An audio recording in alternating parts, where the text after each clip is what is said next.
The cost of legislation experimentation. When women entered the courtroom to defend biology. What does it say about society when women find themselves entering a court to defend boundaries they believe the law had already recognised? For Kirralie Smith, the courtroom became more than a legal venue. It became the place where competing interpretations of rights were publicly tested, exposing tensions between sex-based protections and gender identity protections. Kirralie Smith's campaign eventually moved beyond public debate.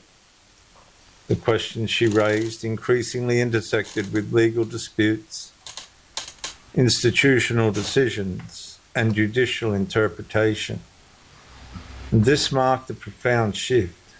The issue was no longer confined to public opinion. It became a matter of how legislation would be interpreted and applied when different protected rights came into conflict. For many women, following these developments, the courtroom symbolised something larger. It suggested that boundaries they believed were already established now required legal defence. The consequent controversy was no longer simply about Parliament-intended tensions of 2013. It was about how latter institutions interpreted that legislation. Each case added another layer. Each decision influenced future policies. Each interpretation sharpened how organisations assessed risks, compliance, and competing legal obligations. Kirralie Smith argued that biological sex remained a foundational legal category for many female-only protections. And those who disagreed argued for broader recognition of gender identity within the framework established by the 2013 amended laws.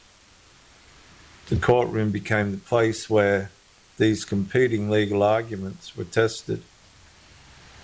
Whatever position observers took, the process demonstrated that questions many assumed had been settled were,